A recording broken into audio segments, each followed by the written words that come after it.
Welcome to the Anarchy Gumbo podcast. Michael W. Dean of the Freedom Feens cooks up a very special blend of liberty, guns, sex, rock and roll, drugs, and thriving in spite of the state in an increasingly worrying world. All with a rotating cast of nifty guests who are also up in the middle of the night.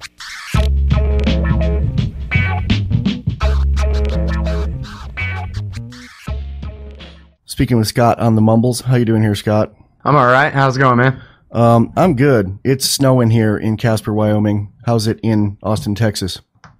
It's like 72.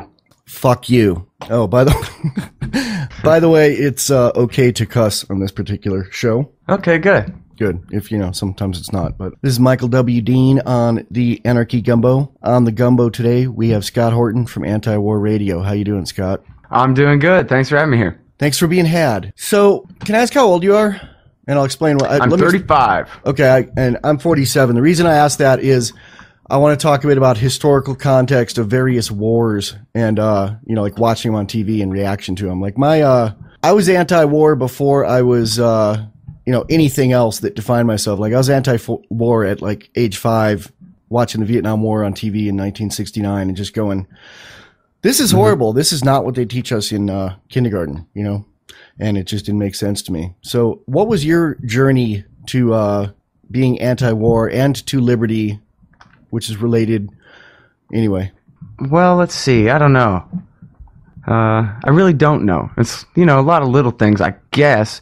I never, when I very first learned about Vietnam, I was a young kid in the 80s, so... When I very first learned about Vietnam, I only heard it from a negative point of view, from my parents and my friends' parents, that kind of thing. Not that they taught us all about it, really, but it was pretty clear that they were all disgusted that the whole thing had happened and that their friends had to die in it and that kind of thing. And then, it was the Cold War and all that, so me and my friends, we're like 10 in 86, right? So we loved Red Dawn and all the kind of Cold War stuff, and we would play guns in the woods all the time and divide it up, AKs and M16s and that kind of thing. We're boys, And then when the first Gulf War came, I guess I was about 14, and man, the consensus was just everywhere that, just basically telling me that my first priority was right, which is I just want to see some explosions and, it's some jet fighter planes going really fast and doing fun stuff and whatever, just like everybody else. And then I guess what really got me on the first Gulf War was George Carlin in 1992 jamming in New York, where he just came out and said, "Man, if you believe in that war, you're so stupid." And that's, of course, the very best George Carlin of all, and that's what he thought, too, that jam in New York was his, shining, quintessential thing or whatever. That was the one that got me, and I was about 14, and it's a really great one, actually, Jam in New York, because at the beginning, it's all about the evil, bloodthirsty Republicans, and at the end, it's all about Earth Day and plastic bags and all this do-gooder liberal stuff, and so it was Carlin telling 14-year-old me that, like, here's your permission slip. You don't have to choose between the, aging hippie liberal douche, as South Park called him, and, Rush Limbaugh clone walking around kind of thing. So that was, really good for me at the time, that I never became a liberal or a conservative. I never had to, because Carlin had told me that I didn't have to. I could just be a Carlinian, I love him. And so then I learned all about, in high school, I learned all about the National Endowment for Democracy and the death squads in South America and the Reaganites selling cocaine. Oliver North, dope pusher, was this pamphlet that was going around, and like basically all sort of left-wing conspiracy stuff, Covert Action Quarterly and all that kind of thing. That would have been like in the mid-90s. And so by the time I was thoroughly versed in the Reaganites in South America and, the military-industrial complex and all that, I think the first book I read was Andrew Coburn's wife, Leslie Coburn, wrote this book, Out of Control, about Iran-Contra and how these were just like the special forces guys who were all friends left over from Vietnam, and they just want to go cut some throats and make some money. And, it's just madness to, the inside the Reagan administration's secret wars. That was a hell of an introduction. So I guess that's along the lines of, and also Star Wars. From the time I was 3 years old, I was absolutely obsessed with Star Wars, and of course, that's the story of the free republic that becomes the unlimited tyranny due to the people falling for it.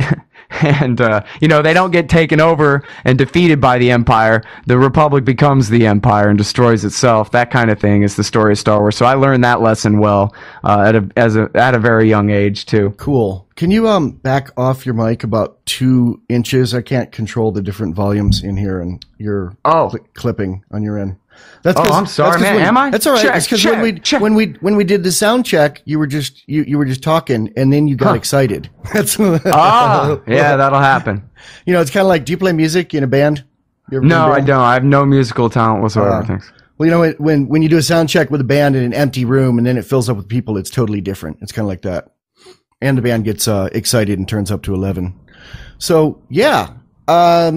I like George Carlin a lot, man. It seems like some of the best comedians have a kind of libertarian bent. There's Doug Stanhope and who's the other guy? Bill Hicks. Bill Hicks, and the other guy that Doug Stanhope does something down in Texas with the guy from News Radio, the guy from you know what I'm talking about? No. Joe Rogan. Oh yeah. Yeah, that guy seems like a libertarian. Yeah. Ron Paul fan. Yeah, very much. Yeah, I saw him on the Tonight Show, and he was sitting next to Ron Paul, and he said, "Ron Paul, I love you. You ever seen my show, Fear Factor?" And Ron Paul said, "No." And he said, "I'm part of the problem. You're the solution." That's funny. That's pretty much true. Well, I don't know if Ron Paul is the solution to what's wrong with Joe Rogan's show, but still close enough. Yeah. So that was your journey to liberty and your journey to anti-war. Are they one and the same to you? Well, yeah, because the whole left-wing thing wasn't working on me. I was learning left-wing revisionist history, but I wasn't, coming at it. Well, always coming at it from an underdog point of view. So leftist in that sense. Never, I wasn't raised like wearing a suit and going to church and thinking I was going to grow up to be a capitalist and that kind of stuff. So, I wasn't. If I was just left to like, the regular life or whatever, I probably would have turned out to be some kind of damn liberal, definitely not a conservative. But then really, I don't know. I think maybe Jeff Riggenbach is right that libertarians are born, and that really always was an individualist anyway.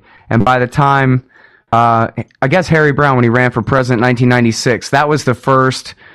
He and actually a lady on the radio in Austin, Texas named Raleigh James, they were the first people that I had ever heard say, "I'm a libertarian and this is what this means," and serious about it and good. Harry Brown was great on everything. So I identified very quickly with those guys, the ones who, and the John Birchers have a lot of important stuff to say about, for example, how the whole left-wing, liberal, progressive reform movement in government and for the regulatory state and for the welfare state and all that was all a right-wing conservative plot of J.P. Morgan in the first place. And those liberals and leftists and progressives were all the useful idiots of the right-wing nationalists, imperialists who wanted a centralized state in order to guarantee that they wouldn't have to face the risk of the marketplace, and which had been whooping on them lately.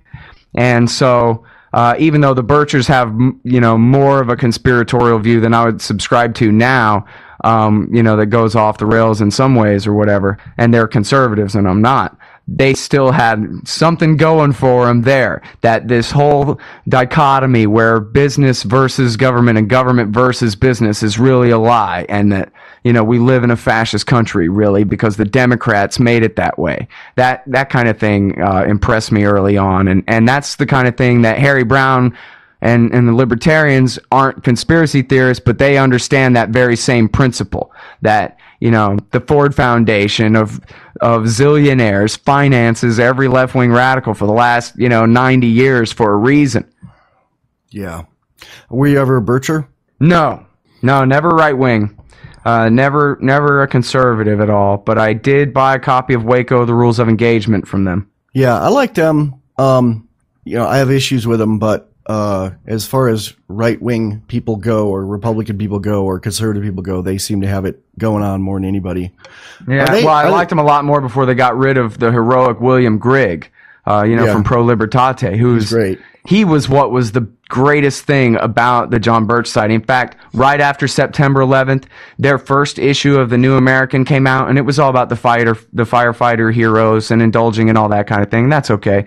But the second issue that came out was all about don't invade Afghanistan. It's not fair. It was some Saudis and Egyptians there who did it, not the country of Afghanistan, and don't overthrow Kabul and try to regime change. And if Jesus was here and St. Augustine and held us to the just war standard, this does not qualify. I mean, these are some right-wing flag waving, suit wearing Christians here. And they came out saying, don't go to war. Don't let the empire use this as an excuse. Don't give up your Bill of Rights. And that was Will Grigg. I mean, that was why the John Birchers stayed good after September 11th, because of him. And then in 2006, Lou Dobbs made it a trendy thing to hate Mexicans. And the John Birch Company wanted to get on board that, so they got rid of my man, who was the best thing that ever happened to him. You ever heard the conspiracy theory that the John Birch Society killed JFK? I've heard, that people think that, it was, right-wing nationalists in Dallas that did it, but I don't think that that's right. I don't think it's right either. I'm just surprised of all the kind of JFK conspiracy porn that's out there that's not, because it would be a good one for the list of made-up crap that people say. Well, and people assume that right away because the Birchers hated him, and they had been putting up, wanted for treason posters everywhere, and he was in Dallas, and, it made sense as, the Rachel Maddow of 1963, all the Maddows out there went, of course, the right-wing anti-government movement did it, that kind of thing, jumping the gun. Same way the neocons blamed Oklahoma on Arabs before anybody could show them otherwise. I think the guy from the FBI, what's the guy that wore women's clothes? I can't remember his name. Hoover. I think he did it. Had it done. I think it was a combination of the mob and the CIA. Who exactly was zooming who? I don't know. In fact, the theory that impresses me the most, and I've never made this one my hobby because there's so many different theories. It's only speculative fun, really. But the one that I like now is that the mob did it, but they did it in such a way that the CIA was totally compromised and had to clamp down the investigation and let them get away with it. Because if they'd been busted for it, then that would have exposed the CIA plot to do a coup d'etat in Cuba. And they had the head of the military in Cuba was CIA and was waiting for the signal to do this coup. And that it was going to screw it all up because the mob had compromised these CIA guys. Anyway, I forgot the name, but there's a great documentary that from that angle. And that's the one I like right now, but I don't really care because he was a president after all. I actually am very annoyed when people, build up JFK into some kind of, Mount Rushmore figure. And he must have been great, or else why would he have been shot? But, scumbags get shot all the time. In fact, scumbags get shot more often than good people, Yeah. Are you surprised that we can still talk like this on public airwaves and internets? Say the things we do.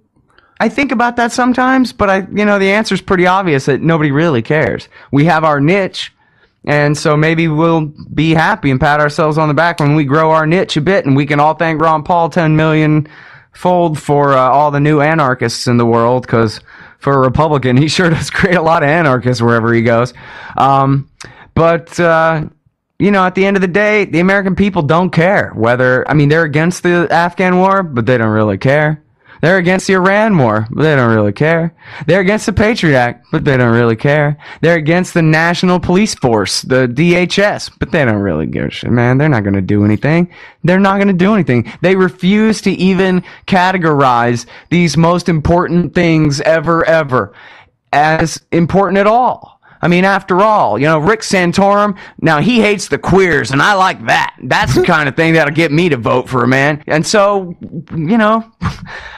I don't see why you and me speaking sense ought to worry them. Really, is what I'm getting at.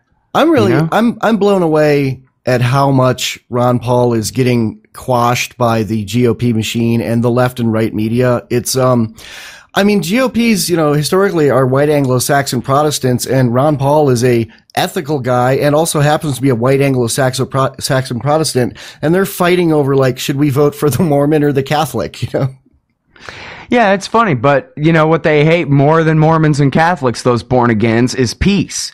Because peace, that's what the devil says. The devil says that he's going to give you peace. And so you can't ever trust anyone who says peace, not till Jesus comes again.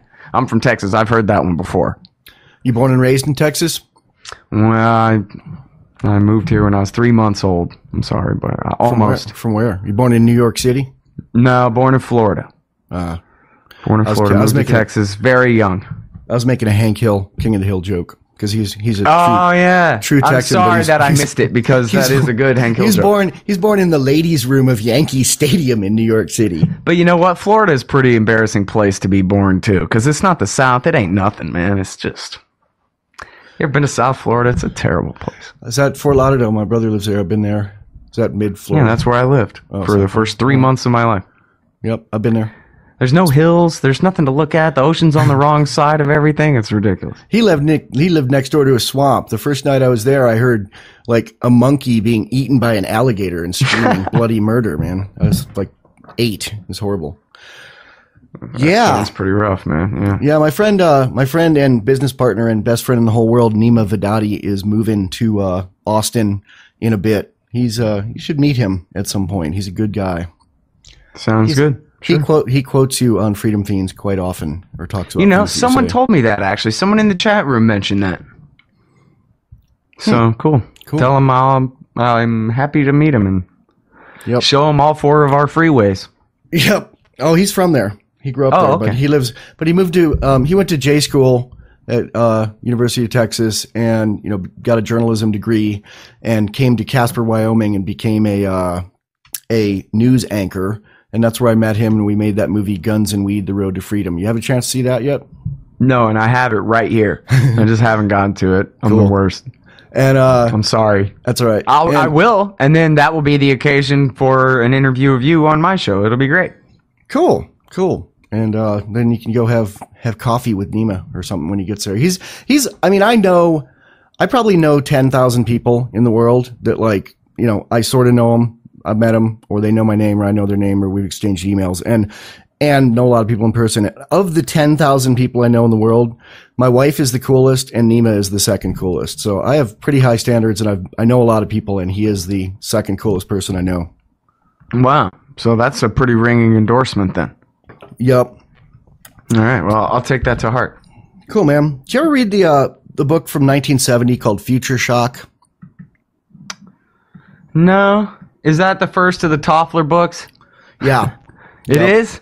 Good guess, huh? What's Toffler doing now? I've heard of it.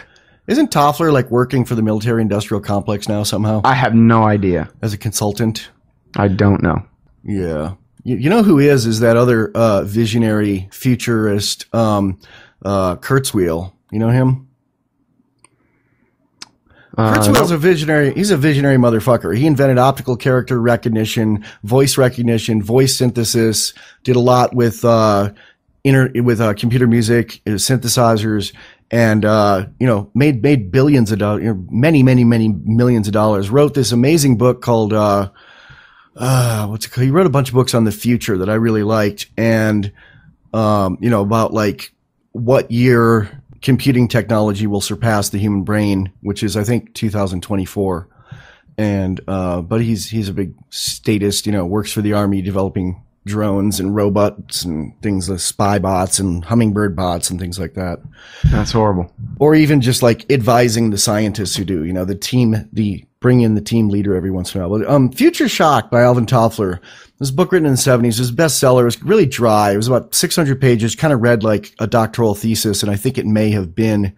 But the basic premise of it was that he brought forth this new term called future shock, which was the idea that the exponential growth of technology in the world is getting to the point where people are becoming overwhelmed day by day in the increases. And this is in 1970. And, he pointed out that in 1970, there were computers and there was a man on the moon and there were people alive who had existed when there were no automobiles, to put it into context. And I think that since 1970 to now, in your lifetime, in my lifetime, I think it's even gone further. I think that book, have you read the book, The Jetsons World? It's a Jetsons World. No, but that sounds fun. Am I going to finally have flying boots? You know, that's what everyone says about it, but I think that the context of it is that due to the It'll be anarcho-capitalism, and Mr. Spacely will be the biggest threat to me. Due to the free market, there have been more vast changes since the show The Jetson was on till now in the cyber world and the data world and the internet world and the connectivity world by far than what there was in the Jetsons world. I mean, the Jetsons world looked cool, but it was really just like slight advancements on what was around. Like you had rockets and you had cars. They just put them together in there. We have better communicators than they have on Star Trek, right? For sure. And I think they're actually inspired. They look like the Star Trek communicators, sure. But the nerds who designed them were Trekkies. So yeah, but I've been thinking about Future Shock a lot lately. Do you get overwhelmed at all? Not just by the tyranny, but by the increase of just connectivity and everything. I mean, I really like it, but sometimes it overwhelms me a little bit. Yeah, well, you know, I don't know if overwhelmed really is the right term for it. The problem is it kind of changes the way that I take in my information to such a vast degree. You know, like articles just get shorter and shorter and shorter. The more time I spend on Facebook, and really it was when blogs came out in 2005 or whatever the hell, something like that is when I got my blog. And that really hurt my book reading. But then when Facebook came out, man, I've probably read 10 books since Facebook came. Well, that's not true. Probably 20. But normally by my old standards, it would have been 200. I used to, you know, always read, you know, a couple of books a week and interview all the authors. Yeah. And then now all the authors send me the books, but I never get to them. And so then I wonder, well, I don't wonder. I can tell that I don't understand the things that I do understand as well, because you just, you know, it's like the difference between watching the nightly news. Never mind, you know, they're lying to you about something, but just a regular news report about something, you know, all things being equal, you know, basically true. Compare the TV news story versus the newspaper story about it. That level of difference, it's the same kind of thing, only to a much greater degree, where if I was really reading all the books that I was sent just over the last 2 years, if I had really read all of them, I would be way better on so many things than I am right now. Like it's been detrimental to me. I don't know about, you know, I never feel like, oh no, I can't keep up kind of thing, because I always have antiwar.com and Eric and Jason doing all of my dirty work for me, really, collecting all those links, and you know, I know what I want to know about, and I know what my best sources are. You have your research staff. They're your research staff. Yeah, in a way. I mean, I use the site that way, even though I'm a contributor to it. It's also my number one resource. And you know, there's a lot of other sites too, a lot of places to get a lot of stuff. But, you know, also I'm lucky that if I see an article I like, even if I read through it really fast and I don't necessarily get every little bit of it, I still get to interview the guy that wrote it and ask him all about it and have him elaborate, whatever. But so that's just me cheating and getting away with bloody murder there, you know. It's not fair that I get away with that, but I do. But I really want to get back to reading the books. Like, for example, I got an awesome new book today in the mail by Roger Charles, who was the partner of J.D. Cash. And these were, to the best of my knowledge, the two best journalists on the story of who all was really behind the Oklahoma City bombing. And it's called Oklahoma City, What the Investigation Missed and Why It Matters. And I got two books I got to read, Charles Goyette and one other one I forget now. John Pfeffer, before I get to this one, but I'm dying to get to the, and it's like 500 pages or something, so I'm dying to dive into that thing. The very best of J.D. Cash and Roger Charles's work. That's as good as it's ever going to get on that story right there. So it's worth it to read. You know what you said too reminded me of a book by Neil Postman called the guy that wrote Amusing Ourselves to Death. He also had one called Technopoly, where he's saying basically the premise is that America is a technopoly, which means a culture where there is no culture, where culture is completely surrendered to new advances in technology, where any gadget, any technology that can be invented will be invented, and as soon as it's cheap enough, it will be implemented. So, like, for example, the cameras in every city in America now. Not one city council ever held a meeting. There was not one referendum in one county anywhere. I'd be amazed to find out there was. They just put them up. They just put them up everywhere. I was watching this cop show called Adam 12 from the 70s. You ever seen it? No, I don't think so. I saw it as a kid, and I was just rewatching it on Netflix to see like what formed my view of authority, and it was partly this show. And there's a scene in it where there's these two guys following the cops around in their car everywhere they go with a 16 millimeter film camera and a little, reel-to-reel tape recorder, like following the cops and filming them. And the cops are pissed off about it because it's never happened before, because the technology to do that then would cost $5,000 and weigh 50 pounds and require two people. Right. But, it's like they're fucking everywhere now. Yeah. And as a technology thing, I mean, I write books for a living, and I haven't read a book in 5 years because I'm too busy with the internet. And it's not a bad thing. It's a beautiful thing. It's, it's a trade-off is what it is. To me, it's a trade-off. I heard someone say that guy from the Jetsons World, I heard him last night on, I think Lou Rockwell, and he said, thanks to the internet, no matter where you live in the world, if you have an internet connection, you now live in the city. You're now part of the city. That's a good way of saying it. You're listening to the Anarchy Gumbo podcast, a tasty stew of freedom and fun. Subscribe at kittyfeet.com. That's KITTYFEET.com.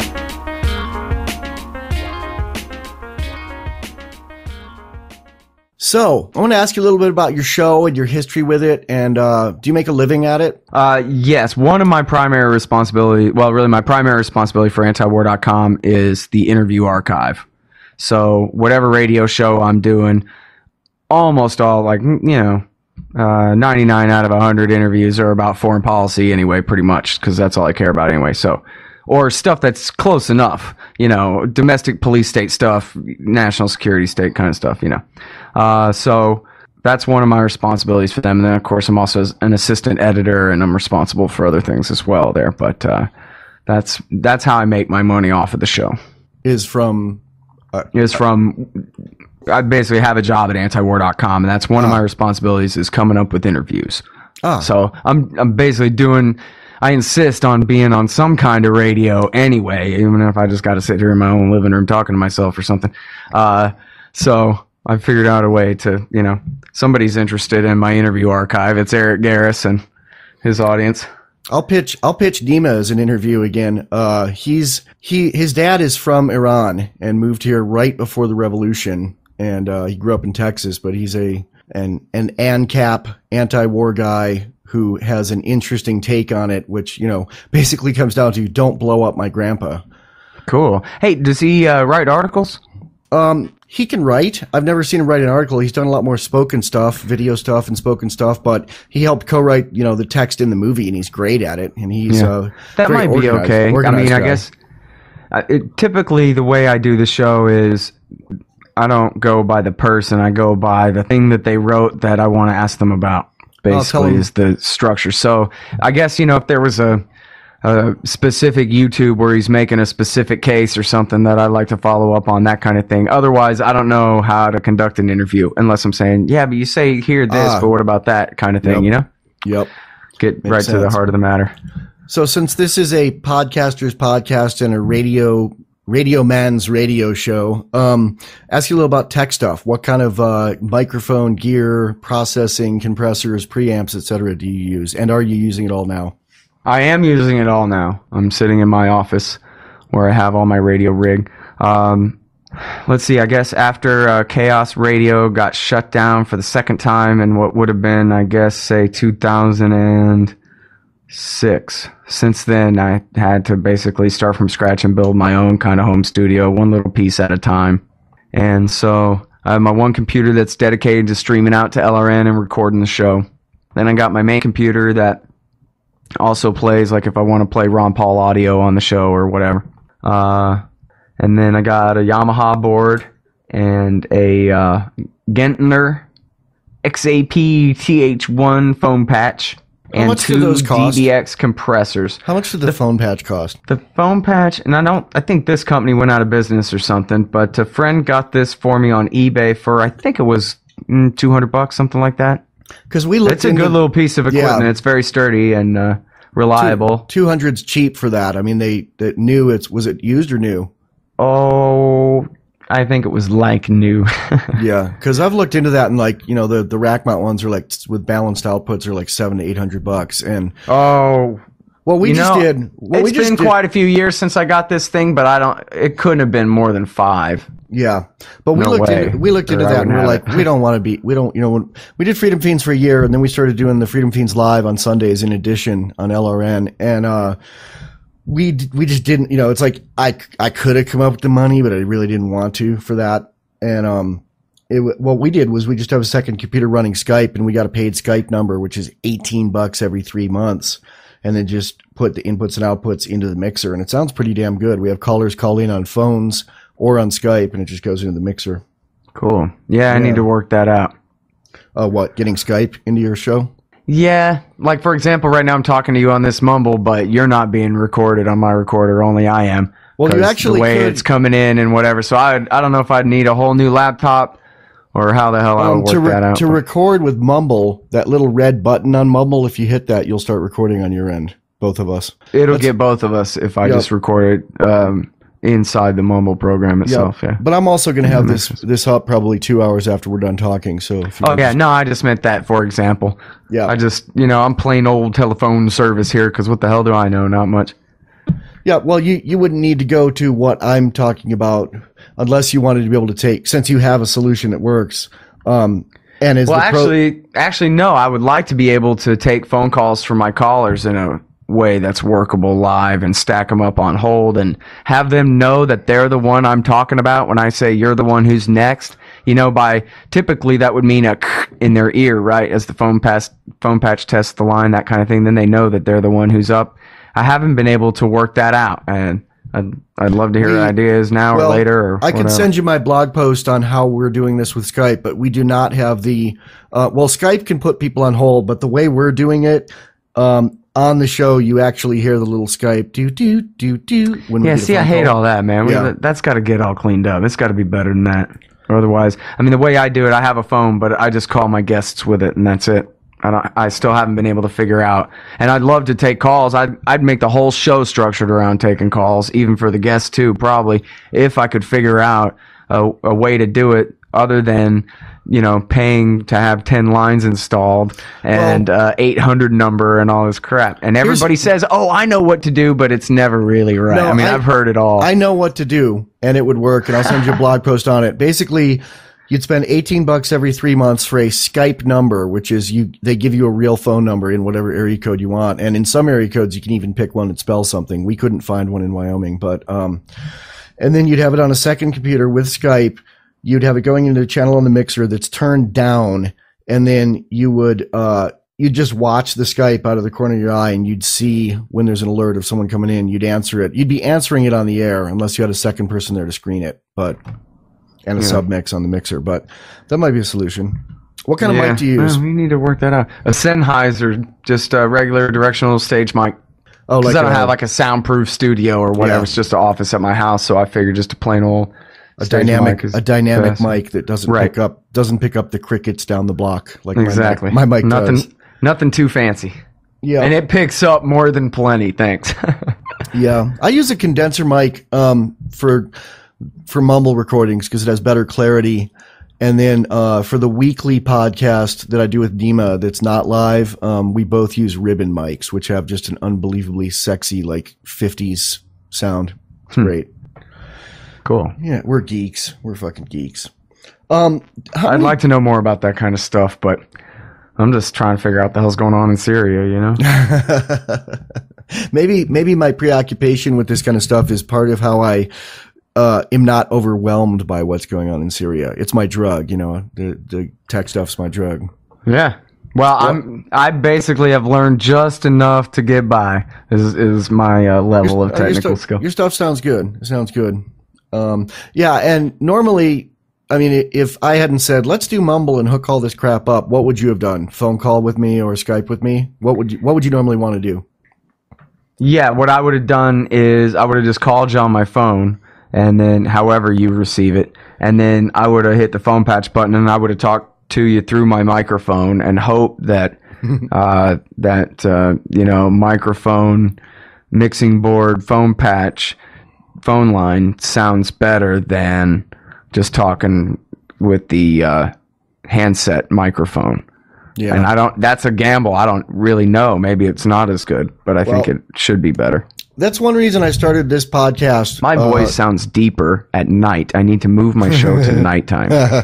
Hi, here you are on anti-war radio. Yeah, sound like I'm still smoking. Barry White. I quit smoking and got on the Vapor Smiths, the electronic cigarettes. You tried those? Oh, you don't need nicotine anymore. Man, I was wanting to quit. I actually sort of kind of tried, and it didn't really take, but I knew it wasn't really right. And then like 2.5 weeks later, something like that, I was like, all right, that's it. This is the one. Forget it. And then that was it. That was like 2.5 months ago. So far, I'm hanging in there. Well, your microphones will thank you. Smoke's really bad for microphones. Yeah.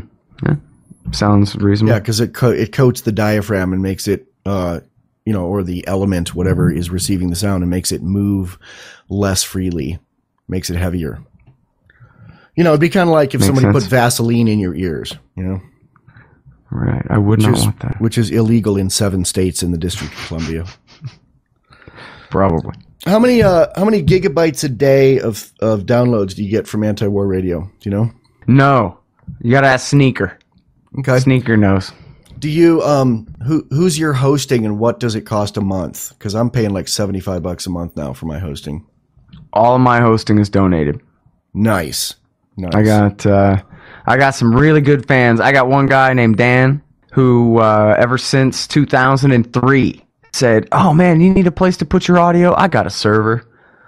Upload away, my friend." And he's been, let's see, he hosts still, I think, everything all the interviews anyway that I did up through end of 2005. And then I've got my own servers now for everything since then. You mean but it's like at your house or you? No, all through various volunteers and fans of the show who have chipped in their expertise and that kind of stuff.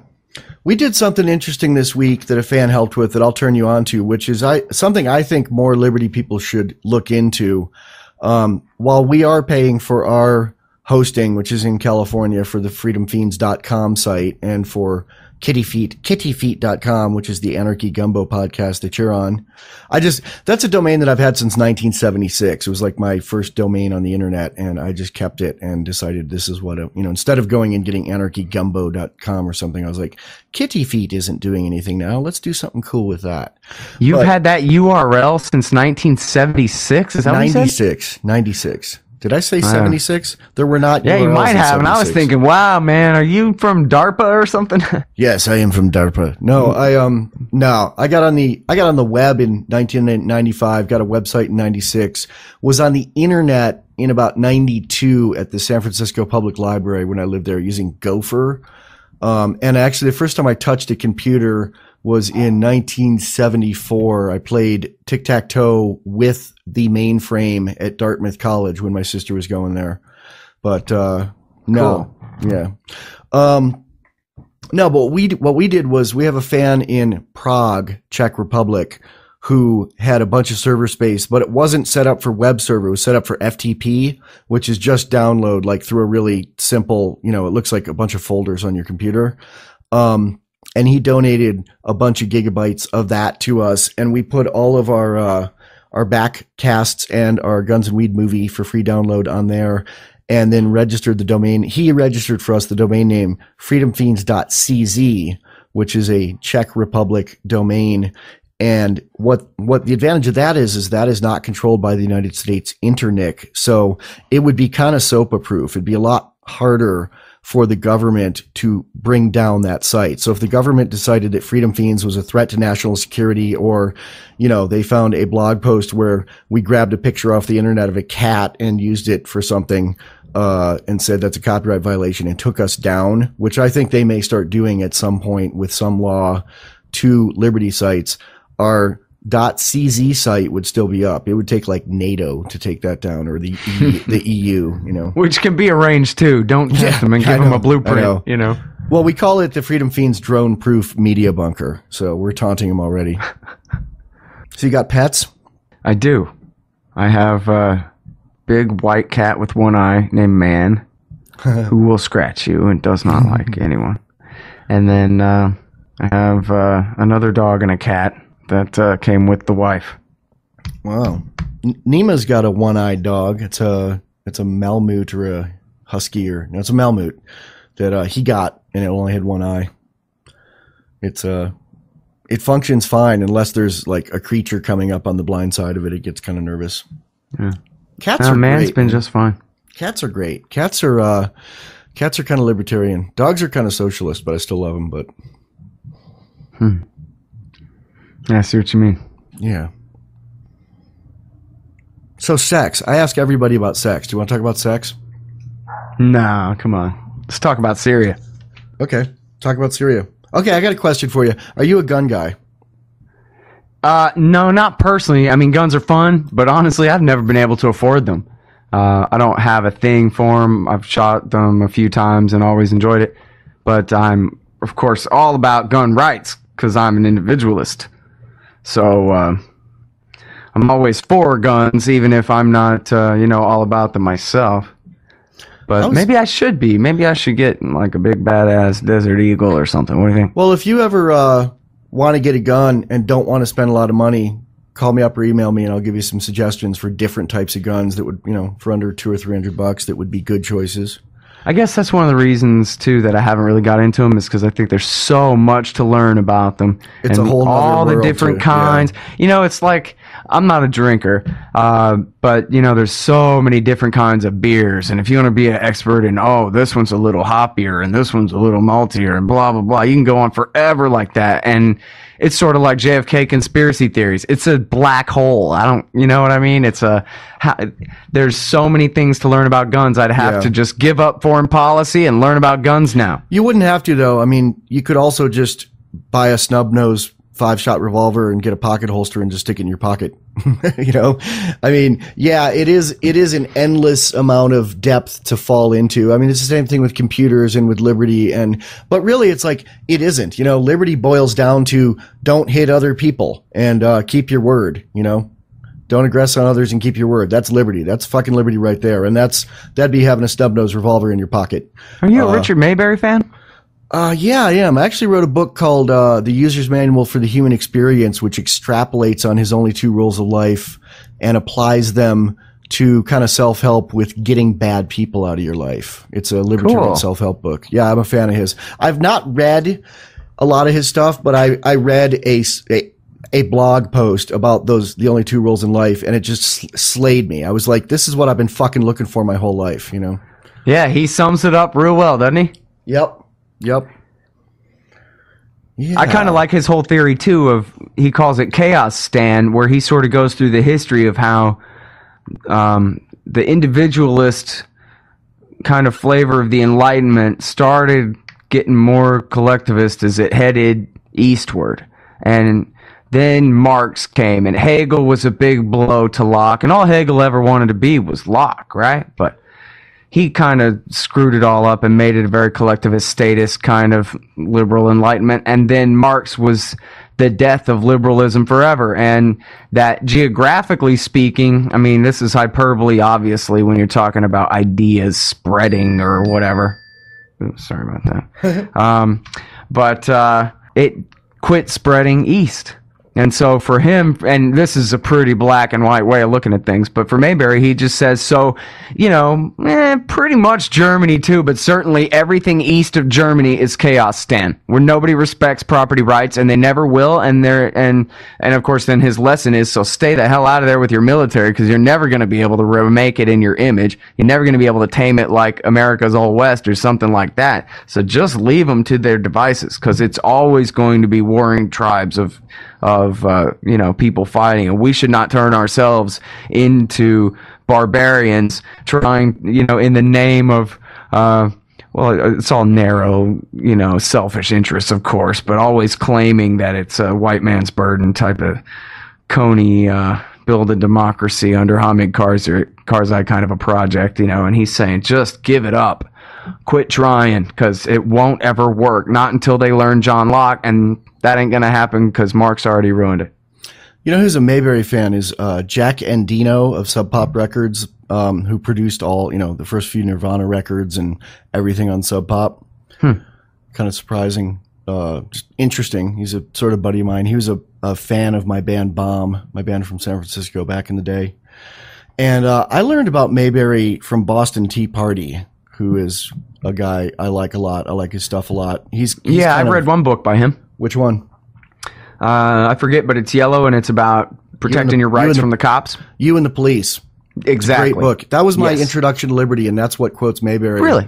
Yeah. It was like, you know, I was always kind of a Democrat. I was anti-war first. Then I was a lazy Democrat who didn't like authority for most of my life. And then someone tried to break into our house in LA about 5 years ago, and I said, honey, we're buying a gun. And we bought a gun and then bought dozens more and learned how to use them. And, you know, my wife was against it at first, but now she carries a gun in her purse and wouldn't leave home without it anymore. And she'd leave without her phone or her keys or her car.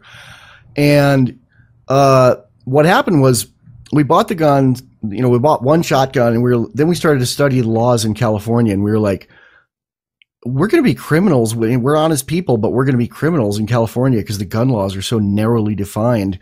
And then I was buying a gun book on Amazon, and it said people who bought this book also bought You and the Police by Boston Tea Party. And I bought that. I read it in one sitting. It was my introduction to liberty, and it was also my introduction to the idea of open carry, which was mind blowing to me because I wanted to get a concealed carry permit in California, and there was no way legally to do it. And I was like, wait, there are states where you can just put a gun on your hip and walk around with it. And by, 6 hours later, after reading that book, I woke my wife up in the morning and said, honey, we're moving to Wyoming. And 9 months later, we lived here. So that was my journey with it. I like something that Boston said too about, libertarians should own guns. And, this isn't a violent militia kind of attitude. It's a just protect yourself kind of attitude. He said, if your whole life view is based on not initiating aggression, what do you have to protect yourself when someone initiates aggression on you other than wriggling like a fish and screaming? And he said, to bring it back to John Locke, he said, when the redcoats came in and oppressed the fuck out of the people at Lexington and Concord, the patriots didn't stand there quoting John Locke at them. They shot them, and they shot them well. Well, there are times like that. What do you think about the Revolutionary War in America? Do you think that was an ethical war? Well, it always seemed to me that it was a defensive war, and I guess as of the last maybe decade or so, I've wondered more and more whether it was still the right decision in that. And I never crunched the numbers myself, Michael, I don't know. But they say that, the taxes were 3 times what they used to be after the war. And, they made a giant empire. Well, killed more people than the Nazis. Yeah, so what the hell, And it could not be done right now. I mean, I think that it was a weird combination of facts that enabled the colonists to win that war. And part of it was the fact that the people oppressing them lived a 3-week ship ride away, Now they just come in, and now if you tried to even think about that kind of shit, they just take a Bearcat and run over your house or drone you. Yeah, well, see, that's the whole thing is back then the weapons were pretty much equally distributed among the people in the state, but now the state has a specialization of weaponry that, now we all have our own Apache helicopters, and we're going to have our private fleet face them down and declare our liberty one day or whatever like that. I'm trying to remember who was wise and said this, that maybe it was even Carol Quigley who said, it's only the old law that really protects us. The law that was written back then when the arms were distributed equally, I think it was Quigley. And that now, once we give up our Bill of Rights and, only our unanimous and fervent opinion can save it, once we give that up, once we give up on the old processes that guaranteed our liberty, we'll have nothing to guarantee our liberty at all. Because when it comes down to you probably saw the thing the other day where Homeland Security bought 450 million rounds of ammunition or whatever. You can't go up against that, man. Well, yeah, and that's handgun ammunition, and no wars were ever won with handguns. They're won with rifles. Well, but back then in 1775, bad example. Then it was like, well, no, I mean that's more of like buying more slaves' whips. That's to give 40 caliber government purchased Glocks to school. What's the guy that goes around when you miss class? they want to arm Hall all those. monitor. Yeah, they want to arm the truancy guys too. That's to arm anybody who's been hired by the Fedgoonocracy off a pizza box, and they do advertise on pizza boxes now. You're listening to the Anarchy Gumbo podcast. That proves you're smarter than most people. Yeah, I mean, they bought a bunch of millions of handgun bullets. That's to give the postal inspectors and, basically the hall monitors of America guns, which those people didn't used to have guns. There's an interesting list on Wikipedia of the different categories of people in America that have the power of arrest. Have you ever looked at that one? No, that sounds interesting. But wait, let me say one thing real quick about the number of armed bureaucrats. Ron Paul's always talking about the hundreds of thousands of armed bureaucrats, whatever. But you mentioned J. Edgar Hoover, the cross-dressing head of the FBI who may or may not have been involved in the murdering of the president. That's what it said on his business card, actually. Oh, yeah, I may or may not have been involved in the murder of the president, yeah. Or cross-dressing head of the FBI. Yes. Yeah. Oh, okay. Well, they just came out with a movie about that. And all about him. And one of the things in there is that the line is that, the FBI is not allowed to carry guns, and the Congress likes it that way. And the Congress back then at least pretended they had this attitude that they hated the executive branch, and they wanted to limit it all the time. And J. Edgar Hoover's goons, he had to buy guns with his salary to give to all the goons, or he'd go out with state police and arm them up with extra guns to go and enforce his stuff, because he wasn't allowed, the federal bureaucrats weren't allowed to carry guns at all. And that was just in the 1930s. And, they pretend like, oh, it's just always been this way and we'd all be dead without Homeland Security now or whatever. But this is, in that movie, they really show how it just hasn't been that long at all since this revolution in who's zooming who here, And that movie, it sounds good. I saw the previews of it. I'm interested in seeing it, but it's like, I think that got made because that cross-dressing guy was a right-wing tyrant. Where is fucking Hollywood and the left's outrage at Obama? I mean, those people were out in the streets screaming that Bush is a Nazi, and now that there's like a hip, younger, black, cool Nazi, where are those people? Well, come on. I mean, when you're a libertarian, it's especially easy to see how it works on the liberals and the conservatives. It's the same thing back in the 1990s when, the right-wingers, man, they just hated the U.S. government. The jackbooted thugs, those same darn bureaucrats. And then by 1997, 1998, turns out the problem is Bill Clinton. And once we're rid of Bill Clinton and the adults are back in charge, George Bush, he may not be that bright, but he's surrounded by really good people. And when the adults get back in Washington, D.C., then you know what? I love the state. And then once America gets attacked once, I love the state more than my own family. Oh, I love the state so much. Here's my tiny toddler to frisk. I love the state so much. Sure, you can have the national police force that my great-grandfather would have gone to war over the creation of. Sure, you can do whatever you want. You can invade whoever you want. You can drone attack whoever you want. And in fact, if you look at Obama's worst outrages, the assassination, the claimed power to assassinate American citizens, the Republicans are silent on that. Oh, he wants to take over healthcare, and we totally agree with Scott and Michael and the libertarians on how much we're opposed to that. But he. Hello. Chance, but if Mitt Romney wins and he goes to war with, name it, and passes Patriot Act 2, 3, 4, and 5 and whatever, the right wing will line up right behind him, and they just flip-flop back and forth. All these people crying now about Operation Gun Runner and whatever, they wouldn't care if it was George Bush doing that, George Bush I guess it did happen during him, right? Yeah, hey, but if it was George Bush still in power, they wouldn't be saying anything about it at all. It would have already been blown over. Let me interject here for a sec. I lost you for about 30 seconds. You came back in when you said the word Romney. I don't know if it was the NSA censoring us or if it was just a glitch of the interwebs. No. Do you know what you said in there? Yeah, fat chance. But if it was Mitt Romney, then and he went to war against whoever, if he passed 4 more Patriot Acts, then all of the conservatives would all be lockstep behind him. The very same people who are complaining about what Obama does now. And then I was saying that if I guess it was under George Bush that it happened, but if it was still George Bush in power when the story about Operation Gunrunner and all that came out, then it would have blown over real quick like Hurricane Katrina or whatever, you know? Well, yeah, the Republicans are actually bipartisan with Obama when it comes to warmongering. It's the only place they agree with him. And, you know, on the other hand, the only place that Obama has actually stimulated the economy is in gun sales. Yeah, well, and F-35s that don't work. I don't think there's actually a hilarious article in McClatchy today about a F-16 factory in Fort Worth where they quote all these, just regular Joe workers at the Lockheed plant going, "Oh, I've made a real good living working here. Oh, yeah, it's great money building F-16s." And they just talk about how, yes, this whole sector, this whole part of Fort Worth is completely dependent on and built around this Lockheed plant that's made thousands of F-16s and spread them to the four corners of the earth.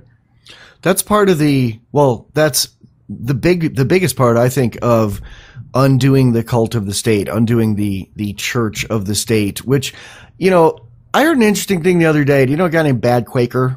No. Really excellent podcast. He calls himself Bad Quaker because he's a Quaker who carries a gun, and Quakers are supposed to be completely, curl up in a ball when attacked. He said something that I'd never really thought of before. He was talking about the difference between the government and the state. And I had previously used those as interchangeable thoughts. And he said, no, the government is everything that's in place, the systems, the paychecks, the bombs, the buildings, the laws, the Bearcats. The state is the state of mind that enables that to keep going. And basically like the state could disappear and the government would exist for 3 days or a week until they just auctioned everything off. But they are different things. And he said, you cannot attack the government. It would crush you like a bug. Like, I personally think they're kind of backing off on crushing gun rights. Obama may do it in his second term if he gets one, but I think they're kind of backing off on crushing gun rights because it doesn't really matter if you have a rifle that you can shoot somebody at a quarter mile with now if you're good, because they can just fucking blow your house up with flying robots. I think now that they have flying robots, it doesn't matter if you have a rifle and you're a good shot. So, plus it's really bad politics. The Democrats, I think they finally learned after just getting beaten down over and over and over again that every time they say they want to take people's guns, that people just go absolutely wild, man. They're just not going to put up with it. Yeah. There's just no way. And they don't have to shoot about it. They just will not vote for a damn Democrat ever again. I mean, I've heard people say, you know what? I hear one more Democrat say gun control, I'm going to scream, and that'll be it. And I'll never go near another Democrat. It's bad for their brand to be the gun controllers. It really is. There's Democrats that like to hunt deer, that don't want their guns taken away. And they actually have like a whole branding thing. I think they probably paid some money on Madison Avenue to try to bring back up a little bit of the old Southern Dixiecrat type Democrat. The idea that a Democrat is a man with a rifle out in nature somewhere, or whatever, not necessarily a hippie out in nature. Bring back that idea, like a Camel ad from the early 80s or whatever, guy out there with his tent and a cigarette. Not that long ago, a Southern Democrat was a member of the KKK with a gun. So, but they they've whitewashed that completely. They're like, look at Barack Obama. He's the Grand Dragon of the Ku Klux Klan Libya right now. Yeah. He's leading the big... Huh? Okay, wait. Before we get into foreign policy, which I'm just going to wind you up and let you go because you are on. You're always on, and we're back to the thing, as you say. So we're back to the thing. I had one question, and it has escaped my mind. Do you get hate mail from like pro-American USA fuck yeah? Not anymore, man. Not anymore. And you know what? They never apologized. They never came back and said, "Yeah, man. Okay, you were right." I mean, I screamed myself hoarse for just years saying, and in fact, especially like 2005, right around there, we would get letters from soldiers who would come. I remember how I had some debates with some soldiers where it started out, where they're just so mad and we're a traitor and cut and run and slogan this and slogan that and all this stuff. And then I would always, I mean, it was my job, especially the letters that came by way of antiwar.com. I have to keep it cool, you know? So I would always just try to break it down and just say, like, okay, dude, you and your guys go on missions, successful ones, all the time against the bad guys. But who's who? Do you know whose side you're on, really? Who among the Iraqi factions is your ally? And who's inheriting Baghdad? And what role are you playing in the war on the ground there? And if you even ask these questions, and just the first couple of days worth of answers you get will prove to you that you're not fighting for freedom for Iraq. You're not over there saving America. You're sure as hell not over there saving Iraqis. You're turning them over to people who put drills in their heads when they get out of line. And people who don't need you and are going to kick your ass out anyway at the end. And now look at us. You know, it's 2012 now. Finally, my point is proven by the fact. That's it. There's nothing left to argue. They kicked us out. We fought for people who didn't need us. And you know, have quite unceremoniously denied us all the imperial possessions that all our guys bled for. And I'm not saying that's a bad thing, you understand. I'm just making the point that I was right this whole time. And I would sometimes get through to those soldiers and they would say, well, you know what, maybe I don't know enough about Muqtada al-Sadr, but still, you should try to support us more and whatever. And I would just tell them, man, don't you think you should be safe and sound at home at Fort Hood or Fort Bliss or whatever, instead of out there getting shot at for nothing, fighting for a bunch of Iranians in Iraq? You know, it's crazy, dude. And so there were times where I would get across to them. I don't think any of them ever said sorry. Certainly they never came back like years later saying, wow, if only I had known then what I know now. We just don't ever get that. Not that I guess that's to be expected, really, but, you know, I guess I kind of thought we would get a few like that, you know? You know, I used to, I've been sober. I used to be a bad drinker and had a little problem with the needle too. And I got sober in 94 and I've been sober since then. And I went to AA for like 10 years. I don't go anymore, but in AA, I used to sponsor the guys that were unsponsorable, that like no one else would deal with anymore because they just kept relapsing and just kept relapsing. And, you know, over the years, I probably 30 or 40 guys I had as sponsees that almost all of them just relapsed repeatedly. And I'd let them call me up at 3 a.m. I'd have them over for dinner. I'd cook them spaghetti with my last dollar. I'd really go to bat to help these guys. And it helped me stay sober, but none of those fuckers stayed sober. And I loved them all, and none of them stayed sober.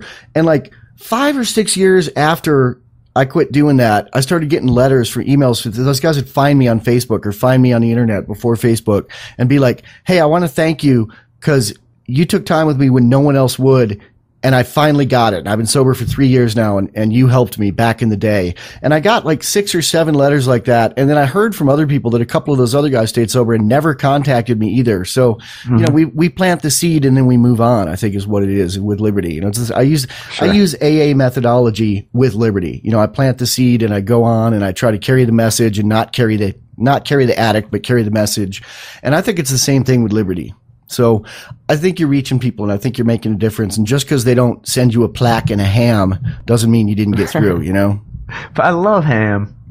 But yeah, you're right. And you know, I get emails from people saying you really changed my mind, but it's never, I just think it would have been nice to just get one saying, dear antiwar.com, I was the guy that said that you were worse than the devil for being such traitors back in 2004. And I just wanted to say that, okay, or something, do you have a sense of patriotism in any way? Well, you know, I grew up on all that stuff just like everybody.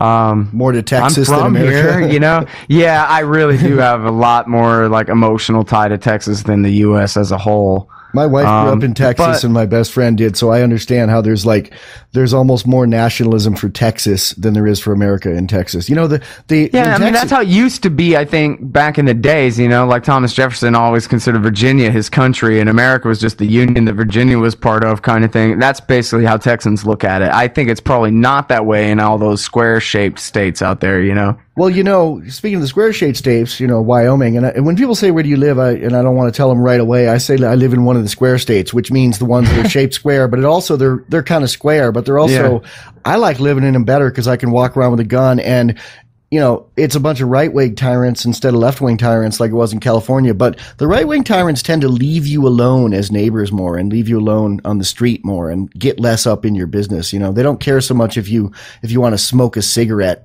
in a public Wyoming place, is beautiful, man. What a great place to live. It is. The part of it that I live in, Casper, the right hand, so the east side of it, is not beautiful in a gorgeous, like Jackson, Wyoming kind of way. It's more like, it looks like the moon with sage grass, but I like it. It's beautiful to me because there's so few people here, and I don't like being crowded in. Wyoming, part of Wyoming was actually part of the Republic of Texas. It extended up to about Cheyenne. Do you know that? I did know that. I mean, I've seen maps of Texas where the panhandle goes way up north there, but I didn't realize that they claimed past Colorado, huh? Yep. And that's pretty brave for a bunch of Texicans, but I guess so. So we got about 10 minutes left here. You wanted to talk about Syria. Wind you up about Syria and just go. Well, first of all, I was going to say real quick about Obama being the imperial grand dragon of Libya, where we just fought a war for basically Al-Qaeda and a bunch of just marauding madmen, Mad Max style craziness, and wholesale persecution of blacks. And it's almost unbelievable, like, to see, if you go especially to Russia today, but I think it just got out everywhere.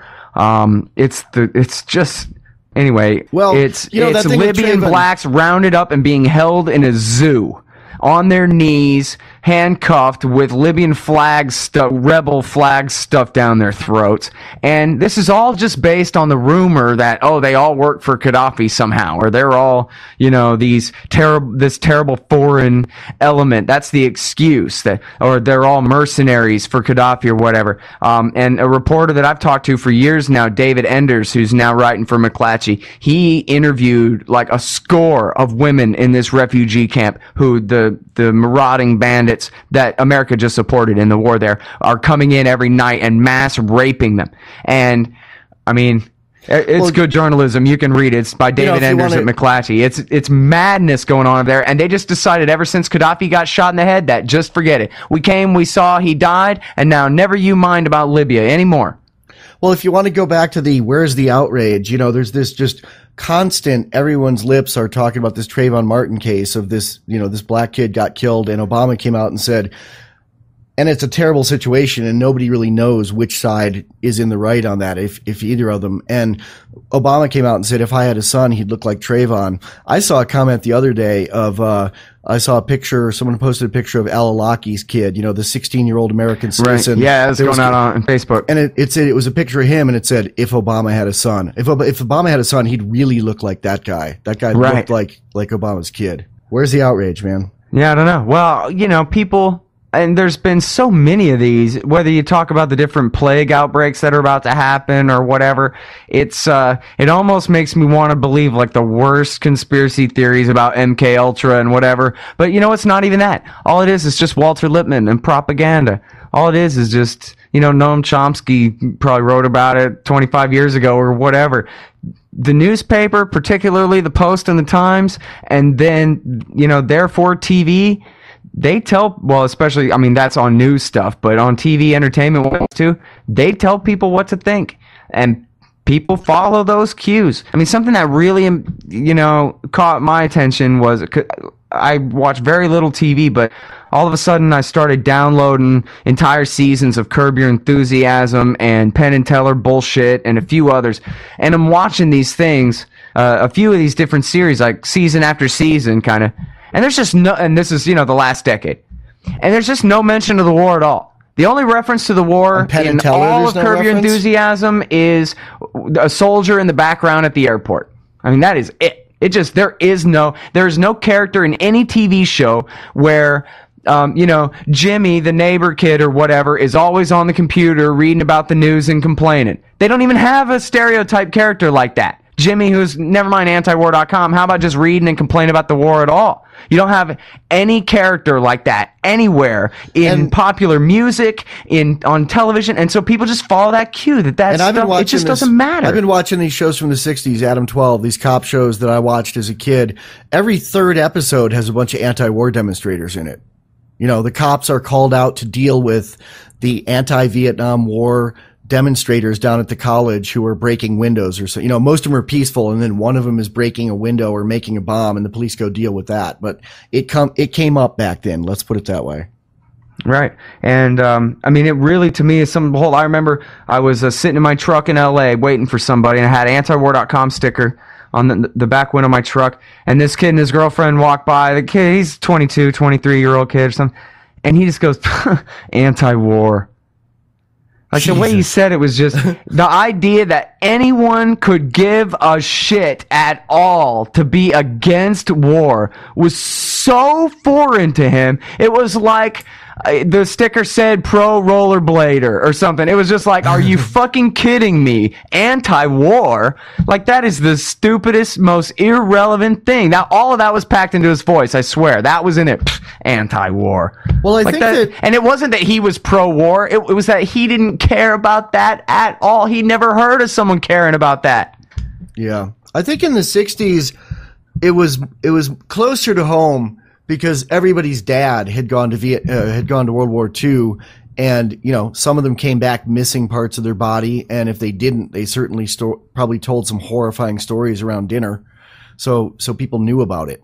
Yeah. Well, now it's just and now everyone's going over there and getting parts of their bodies blown off, and even so, like, you know, there'll be this sort of hagiography, puppy parade, hero worship. Oh, this is so great. But that's the only mention you hear of it. You'll hear of some, you know, Help Buy the Soldiers Better Prosthetic Legs charity, maybe on Fox. But, you know, you don't hear anybody. I don't hear people college age saying, yeah, my buddy just came back from war and he's missing an arm, and that's happening. Yeah. Hey, this is part of my excuse for where this conversation kind of started about how I was for the first Gulf War just because I was a stupid 14-year-old freshman high school kid, and I just liked explosions and jet planes and stuff. One of the things that happened to me about that first Gulf War was that a year and a half later or something, I just heard like a offhand reference in different contexts, but somebody just referenced that there had been people chanting "No blood for oil" in giant anti-war protests down at the Texas state capitol. And man, when the first Gulf War was going on, I was, a ninth grade kid, but I was watching the news. I was watching the news a lot. That was all I cared about. And yeah, local news too, I'm sure. And I had never heard that there had been any organized outside protest of hippies or anybody anywhere in America against that war. TV, as a 14-year-old vast consumer of electronic, communication such as it was then, I was never once exposed to the fact that there was an anti-war protest anywhere in America for like a year and a half. Then I was notified. And I thought, you've got to be kidding. Like, there really was some people who were certain they were right, who were in complete disagreement, existed? I had never heard of it. And so that's part of my excuse that, like, if I had known, maybe I would have considered that there was something else to consider. But as far as I could tell, it was completely unanimous. Are you one of the 12% of Americans who still approves of our government? Then we need your help to force the other 88% into compliance. When you're not busy spying on your neighbors or squinting at everyone, tell anyone who will listen why more government is a good thing. You'll get a warm and fuzzy feeling demanding more taxes and arguing in favor of gun control while militarizing our police, because folks just aren't smart enough to handle real freedom. That is so square. Check out the additional Freedom Feens show, Freedom Feens Live, every Sunday on the LRN.FM streaming feed or satellite radio. Broadcasting live and worldwide from a windowless bunker inside a mountain near an undisclosed location in the rural Wild West of the occupied states of America. Freedom Feens Live expands on the Feens' weekly Wednesday podcasts, but now we're kicking the hornet's nest live. Talk back to the backtalkers every Sunday from 5 to 7 p.m. East Coast time. From the makers of Guns and Weed, The Road to Freedom. Freedom Feens Live. Call in soon before we get droned. I back Ron Paul, but I'm an anarchist. I'm a non-voting anarchist who's going to vote for Ron Paul, which is hard to explain to a lot of people. Are you an anarchist, and are you going to vote for Ron Paul? I am an anarchist, and I would vote for Ron Paul, but I who's going to listen to this? I have no day of exit. And so okay. I don't think I can vote. Maybe I'll have my act together in time for, June? Probably not.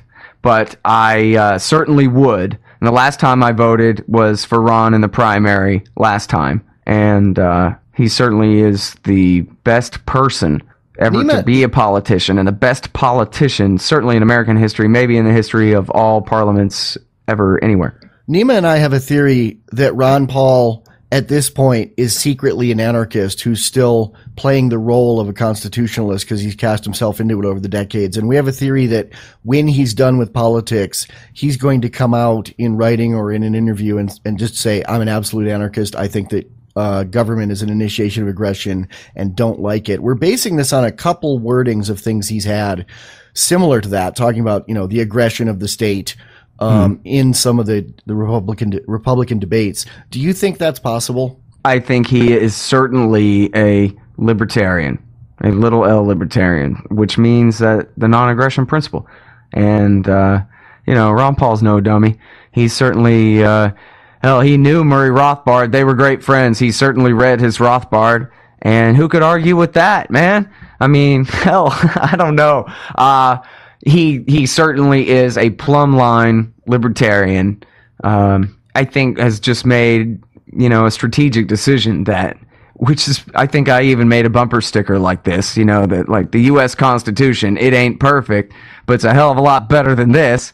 And I like to say, if we just reinstated the Constitution as it was understood by the people who approved it at the conventions, for example, then we'd be 90% of the way to anarcho-capitalism from where we are now. So it's a hell of a good place to start. And I don't think it's just that I was echoing him all this time, but I certainly hear him say what I used to always say back when I was a constitutionalist, which is all of the most horrible things that the government does are all unconstitutional. Every bit of it. All the violations of our liberty, all the aggressive war, and all the funny money, and all the horror and pain and grief that they sow in the world, virtually all of it is unconstitutional. Not every bit of it, but pretty damn much. So let's, instead of having a giant society upturning French Revolution kind of thing, let's just start with getting back to that.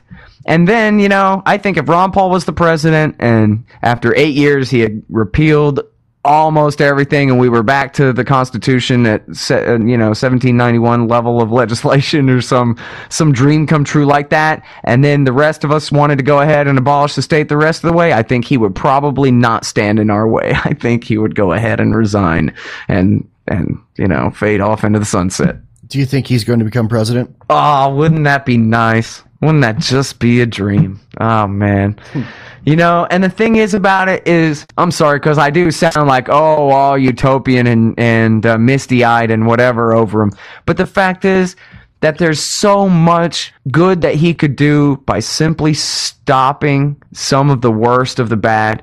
There's just, he could just halt so much in its tracks and just prove how it doesn't have to be this way. See, we really could have that whole, liberty and justice for all like we were all trained to believe in. We can have that. We don't have to live in this ridiculous thing. And he could prove that. I mean, he could, within 4 years, sure, his first 100 days is just a lot of vetoes and a lot of, bills introduced that repeal old laws and legalize things that should not be crimes or, regulated out of existence as they are now. And as he said over and over again, his first act would be to tell the Navy to back the hell off away from Iran and tell them that we mean them no harm. A de facto security guarantee at least, that we're just not going to have a war with you, dude. So don't do anything stupid. We're pulling our ships back. I mean, that's how he wants to start his presidency, and he means it. This is not some, college girls like Obama in 2008 kind of ridiculous thing based on naivete and whatever. I've read Ron Paul's speeches for decades going back, and I've watched him since 1997 and his voting record, and I've seen his speeches on C-SPAN at 3 a.m. to an empty House of Representatives, and I know that he is the real deal, and that on all of the most important things, and you hear him, he compromises. He says, I don't want to abolish all the welfare state, which I know makes y'all completely freak out, even though eventually it's got to go anyway. But I just want to abolish the empire. Let me be the president. I will bring the empire home. That's all he says every time. God dang it, man. I wish you stupid people would have voted for Ron Paul in your dumb caucus already, but you blew it. You already blew it. You know, Super Tuesday, that was it. But man, it breaks my heart. It could have been 2 times in a row on a silver platter. This decent gentleman hands the American people peace, liberty, a sound economy. An economy based on freedom. And they told him, beat it. Get out of my face, man. I don't care about that. I want Rick Santorum to go pick on the gays for me. I want Barack Obama to go pick on the Libyans for me. That when you're an old man, what do you think America is going to be like when you're an old man? Are you pessimistic or optimistic, and how do you vision that it's going to turn out? Well, I don't know. I guess it depends how many decades I have left. You know, things are going to change a lot between now and then, because it's like we were talking about with that exponential rate of improvement of computer speed and stored knowledge and storage capacity for knowledge and all those things. Like, man, there's just no way to predict. That's probably what all those futurists were saying back then. There's just no way to predict which way this is all going to go. I heard one radio show one time that some of these like real geniuses at MIT, not just some goofball, but like some guy who really thunk smart, said that they could have nanobots that start replicating, that just consume the entire planet Earth in a gray goo. That would be absolutely unstoppable. They'll be made of carbon and just... Well, it does seem like, I have no idea, man. I mean, that's an outlying possibility. I'm not saying I believe in that or whatever. In the play Man and Superman, there's a joke of why does the devil get all the best musicians? And I always wonder, like, why does the government get all the great technology? You know, it seems like a great technology comes out. Like I saw one the other day. It's for genotyping. One of our fans is involved in this. Actually genotyped the entire marijuana DNA helix, which had never been done before. Wow. And it's like immediately, that could be used for growing the best pot in the world that cures cancer or does this or does that. And it's like the government wants to use that to be able to prove or disprove when they're busting somebody of whether they got the pot from this guy or that guy or just found it on the street. You know, they want to use it for evil.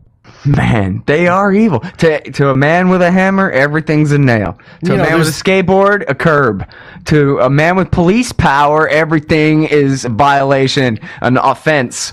The army, a crime. The army's come out with these little robots that kind of look like dogs that can run next to a soldier and carry 80 pounds of pack, up a hill of snow. I saw that. And they're being used for war. Why can't I order one of those online at Walmart and have it run down to my house and bark and come to my door and then be the caretaker for my grandmother and protect her from violent thugs when she's out shopping? Why can't I get one of those?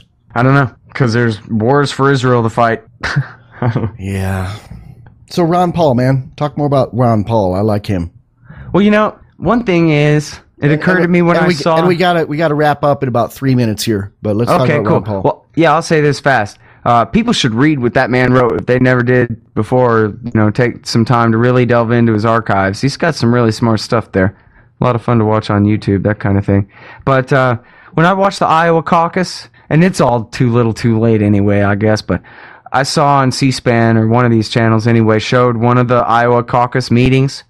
And a guy got up there and he meant well, in his pro-Ron Paul speech, but he just didn't really know what to say. He wasn't a speech-giving guy. He's just a regular guy and kind of pretty much fell short. But it occurred to me that with that crowd, that a lot of those people, they just had no idea, and they would have been absolutely blown away, and their heart and their head won over if the speech that the guy had given was, did you know that Ron Paul's against welfare and always votes against it, but when he was a doctor, he gave away health care for free to the people who couldn't afford it, or on a sliding scale, or traded in barter or whatever. He wouldn't accept Medicare, but he always would cut people a break for his entire career in medicine. Did you know he's been married to the same wife for 53 years? Did you know that he's, again, a doctor, not a lawyer?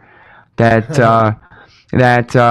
his voting record is XYZ, that he returns his office budget to the Treasury at the end of every year, that he refuses to participate in the very lavish congressional health care and pension things out of principle. that this man, he's not one of these politicians with the slick hair and the square jaw, man. That's not why he's there. He's actually one of us. He's actually up there. Look, he's 76 years old. He could be sitting on the front porch drinking tea. He's doing this because he's trying to help save us from ourselves, man. He's here. He's a decent guy. He's not one of these other guys. He's a decent man who somehow wiggled his way into the Congress. And just by the stars' alignment had the ability to run for president and have this national platform and this slight chance to seize control of the executive branch, to just dismantle the damn thing for a change, to just roll it back, to undo that ratchet effect, if only for 4 years before it goes back to Hillary or whoever, right? Come on. And that kind of speech, I think, could have won if people had just been told, you know, what a decent guy is in a very specific way. And then also, you know, the whole campaign really should have focused on just using clips of Ron for the commercials and stuff, of using clips of Ron Paul speaking at the podium, and let him interact with the audience more. He does so good in question and answer sessions because he really means what he says. He really wants to teach, and people ask really sharp questions, and so sometimes you'll see him like rock back on his heels a little bit and go, that was a good one. Now let me see how I'm gonna answer this. So he doesn't have some canned answer. He's got to really think about it and think about the best way to try to explain it in a short time. And yeah, he stumbles a little bit, but I mean, he's really good. Not, Martin Luther King oratory wise, but in, that non-aggression principle. He just is good on virtually everything. And so, I guess I'm sad in a way, but then again, I didn't have my hopes up that he could win. I mean, the way I always looked at the thing is it's a reprise of the greatest speaking tour on behalf of liberty ever. And he's going to go down in world history forever, like none of these hacks. He'll be remembered forever and ever, as long as, they don't unleash all the hydrogen bombs or whatever. He'll be the American Cicero or whatever, the guy that tried to warn you before you blew your brains out. Worms. Yeah. Cool, man. Worms, exactly. Thanks for coming on. It's been an honor to have you, and it's been a really animated cast, and I dig it. Cool. Well, thanks very much for having me, Michael. I sure appreciate it. Thanks, man. Bye. Thank you for listening to the Anarchy Gumbo podcast. Subscribe at kittyfeet.com. That's KITTYFEET.com.